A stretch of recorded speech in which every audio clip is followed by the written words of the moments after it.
ambiguous title, and necessarily so.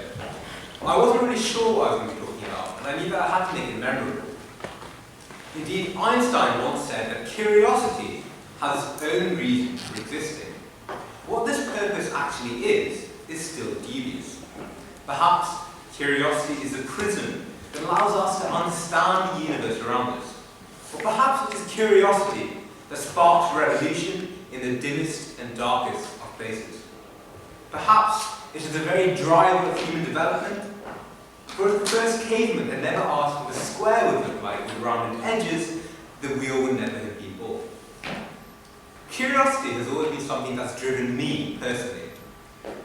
Not only in an academic sense, but also in general life. And it's compelled me to do things that are probably slightly stupid. Curiosity and understanding things is actually one of the reasons why I've been so involved in Tuesday Club and the Polymath Society. In the next few minutes, in the next half an hour actually, I'm basically going to run all of you through all of the talks I've delivered at Tuesday Club or the Polymath Society over the past 5 years, since my first talk in year 8, which I did last year and Corinne, who unfortunately isn't here today.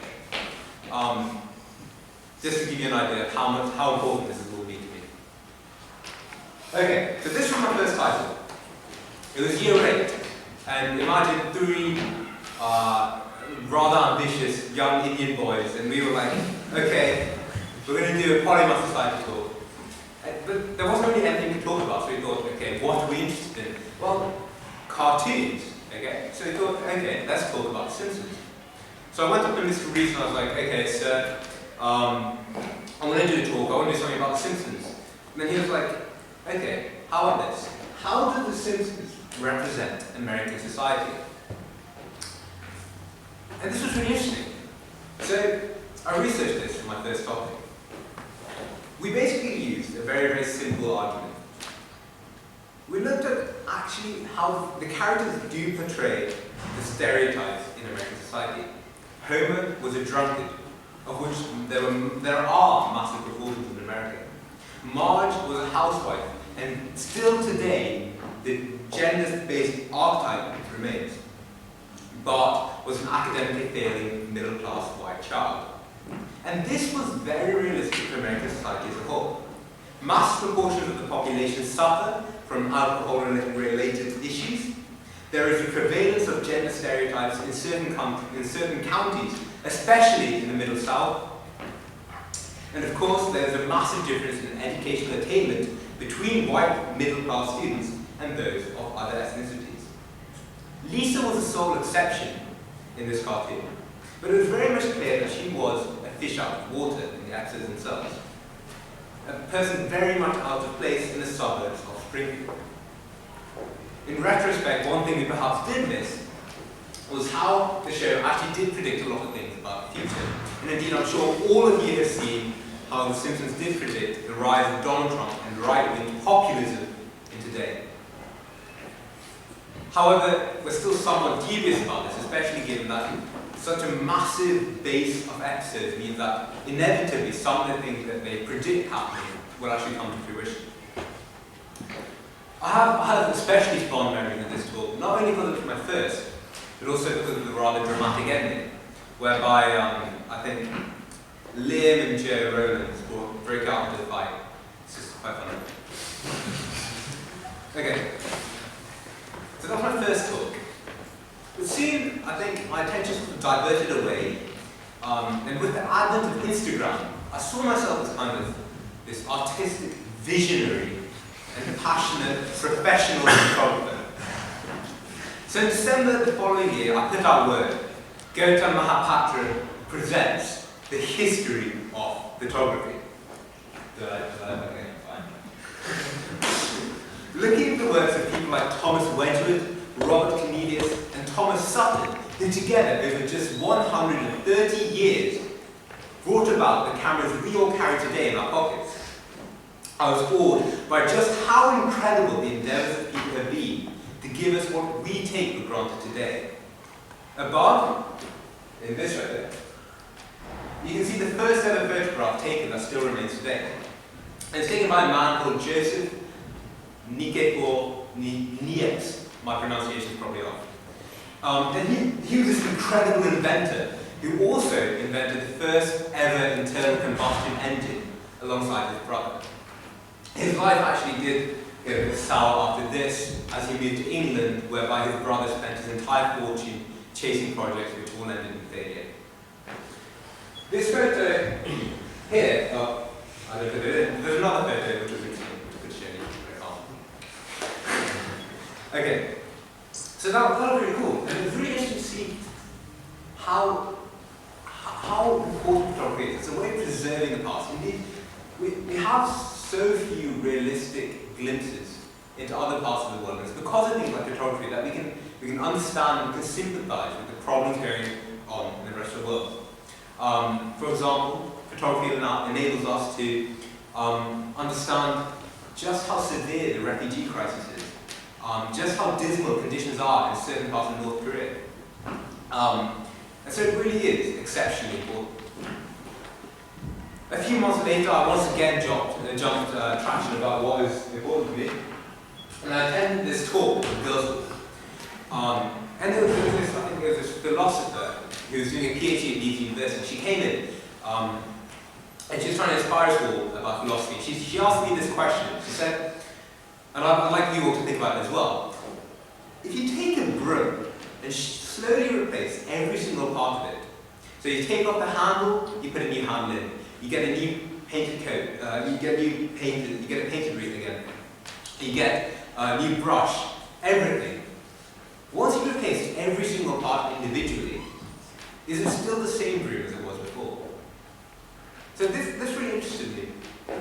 And I was really annoyed about this lecture because I was like, okay, well, is it the same broom? And she just wouldn't give me an answer.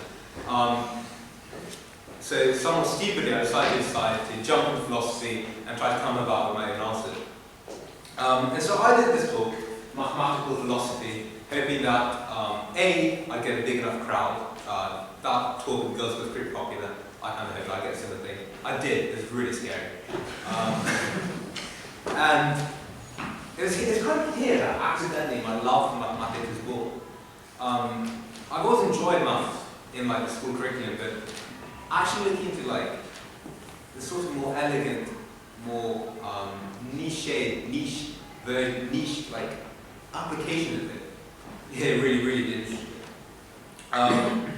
Indeed, researching this actually taught me a few things. For instance, it's as long as you believe that the Earth is flat. In fact, some, including the famous rapper B.O.B., still believe so today. And actually, mathematics gives us sort of this power to solve these philosophical questions. And the most important example of which is Eratosthenes, who measured the angle of, this was an incredible experiment, he measured the angle of the sun at two parts of the world. He used some really complex maths to figure out that actually the Earth is spherical. And so, mathematics is really a way for us to sort of begin to understand and answer the philosophical question that we've been asking for ages now. Maths is also really important in quantifying beauty itself. For instance, in the golden ratio, which has sort of been found in various elements of nature, as well as in architecture. The Parthenon in Greece is one example. It's also really important in understanding patterns in nature. Everyone's heard of the Fibonacci sequence, but what you don't know is that family trees within bee colonies can be actually modeled by that same sequence. And so, kind of looking to mathematical philosophy, kind of talking about there's mathematical patterns. There's mathematical patterns around us in the entire world. And that's really something quite unbelievable. The next, okay, sorry, this was the other photo I'll show you earlier, which I thought was the wrong slide actually. Okay, this is the first ever photo taken of people. Can anyone see where the people are? Okay.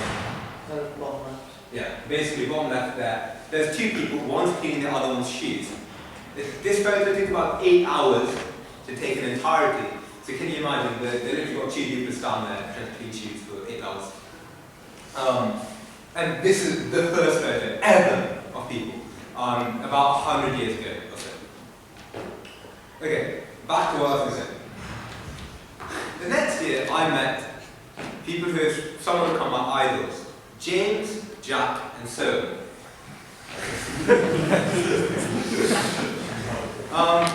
and kind of inspired by them, I decided to delve into mathematics further.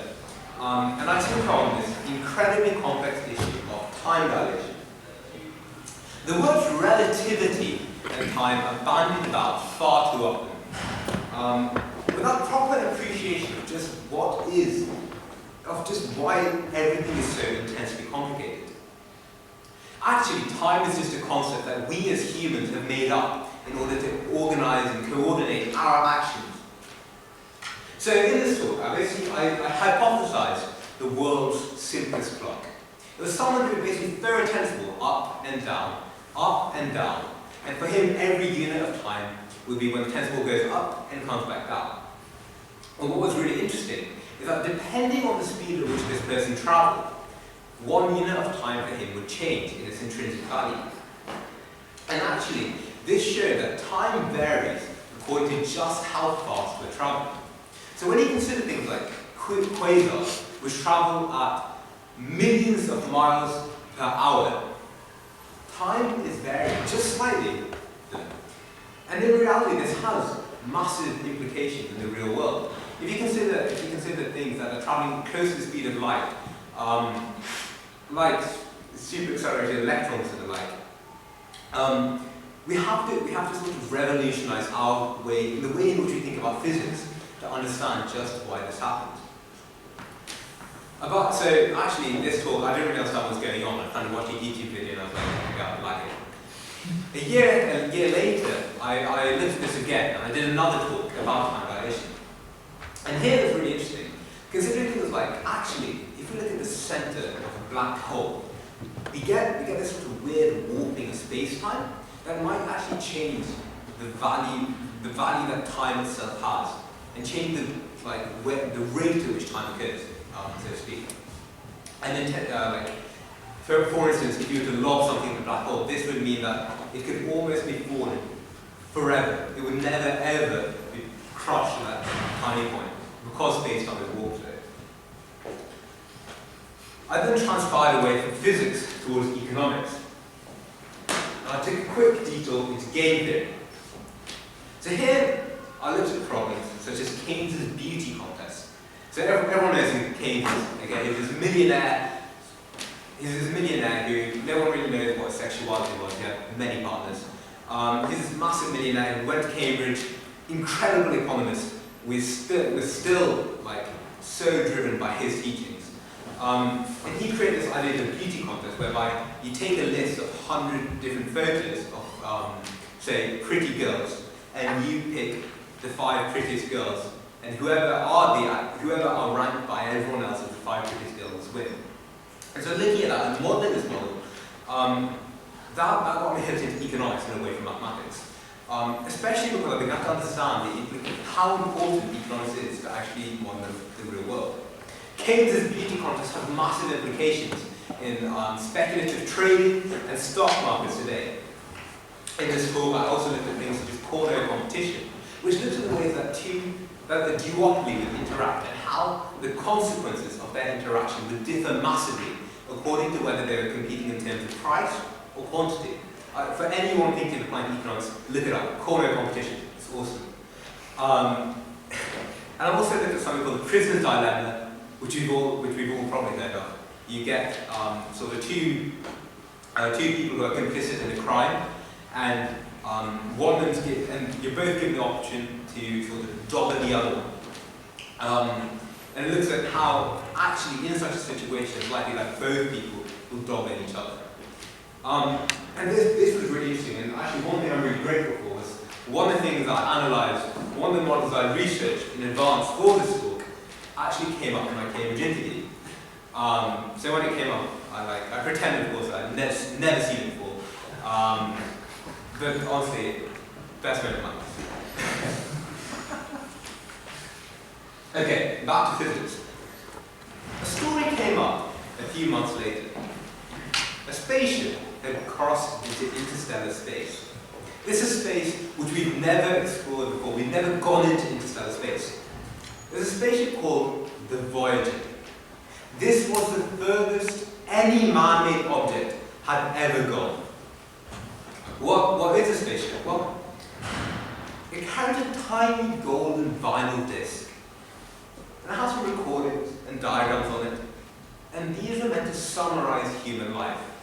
So that if at some point in eternity some sort of alien civilization might come across this 860 million pound spaceship, they would be aware that we once existed too. There's a recording in there by Jimmy Carter, which I'm going to read out for you now. He said, "This is a present from a small, distant world, a token of our sound, our science, our images, our music, our thoughts, and our feelings. We are attempting to survive our time so we may live into yours." The intention was that this ship would eventually be found long after we have gone to extinction. And thus there's something about us would remain in the endless expanses of time. In researching this, I actually found out a really few key important flaws with this project, actually. And the main one was that this disk contains several radioactive materials, which of course decay and emit alpha, beta, and gamma radiation. The problem therefore was that, say the spaceship eventually came across some basic bacteria or something that could create life, there was a realistic probability that it actually wipes out that very life and leads the species to extinction. Brilliant. And today, actually, most of the instruments aboard this very spaceship have been destroyed, and we're actually not really able to contact it from the Earth anymore. But it's still a sweet notion that we have left something that might possibly outlast the very lifetime of our species.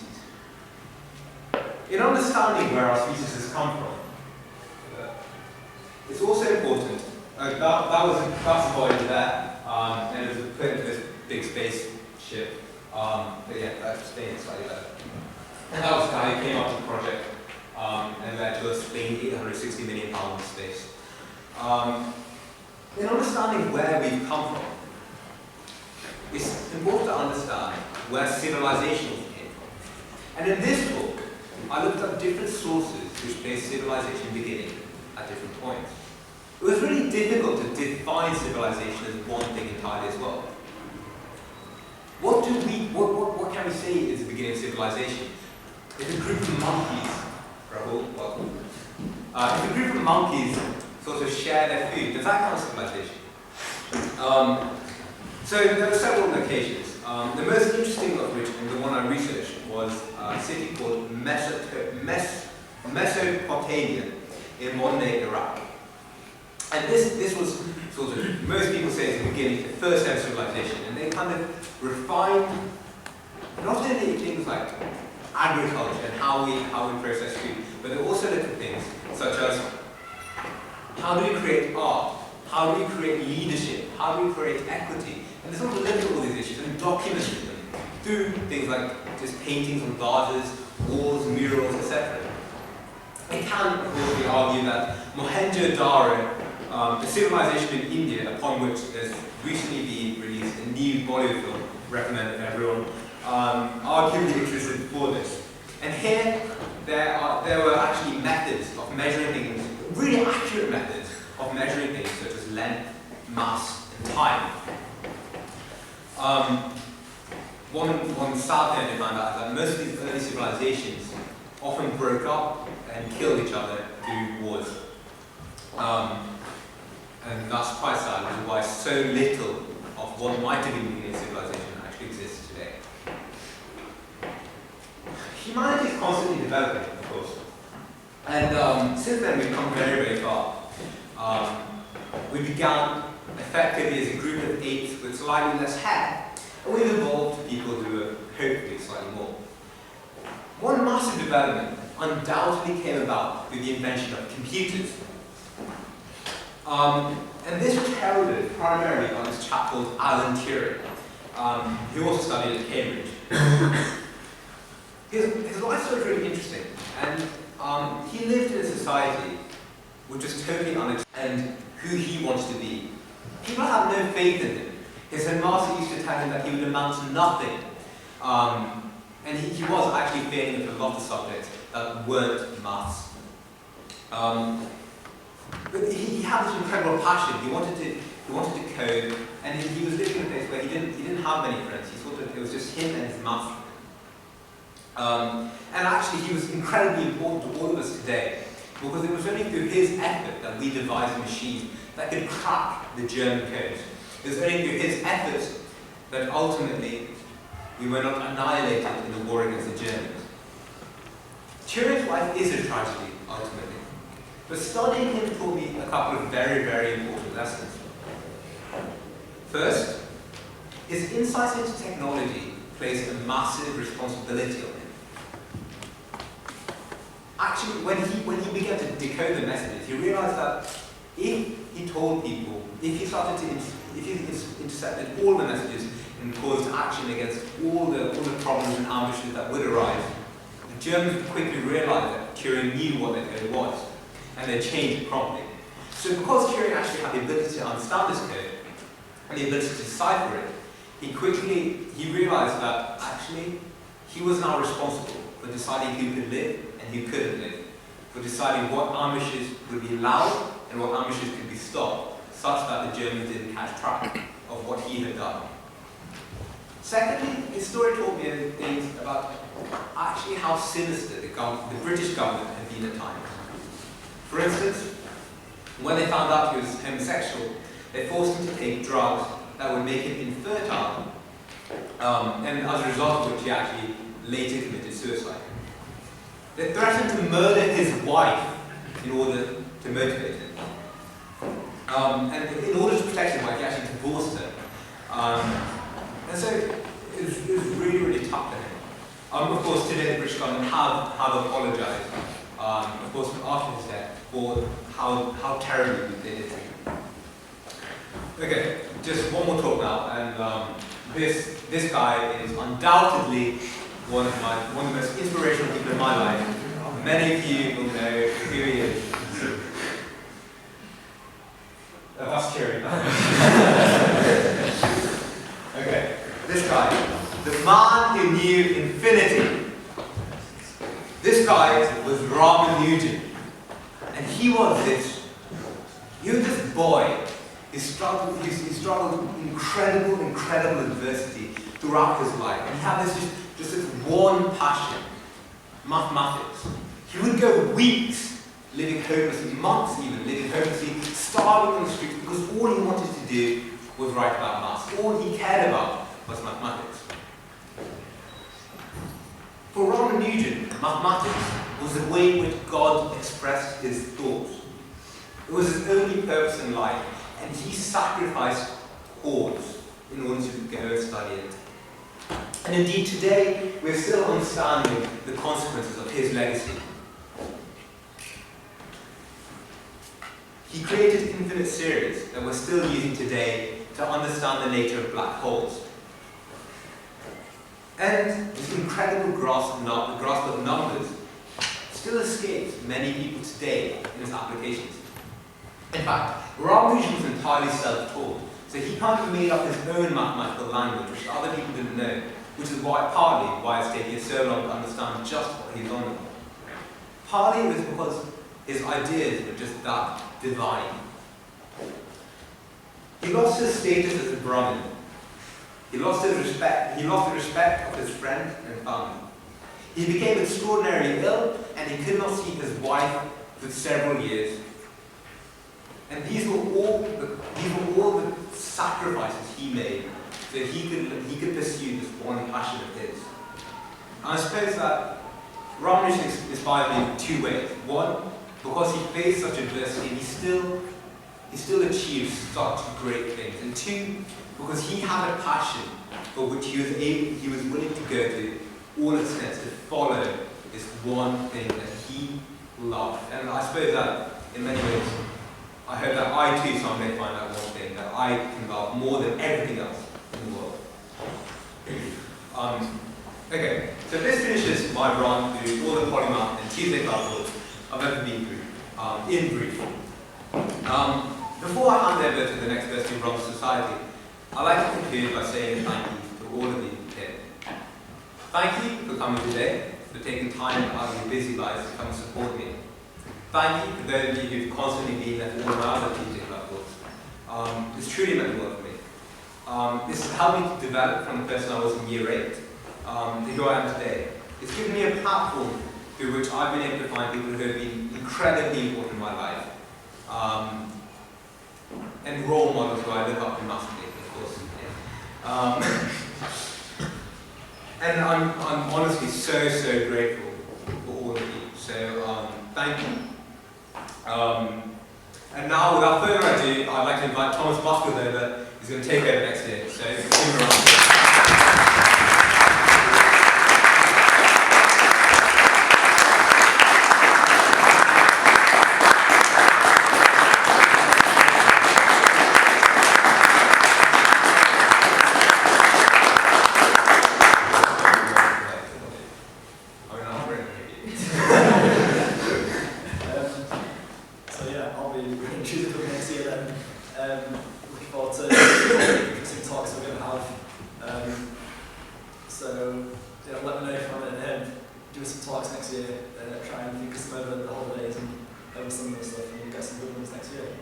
Thank you. Thanks so much.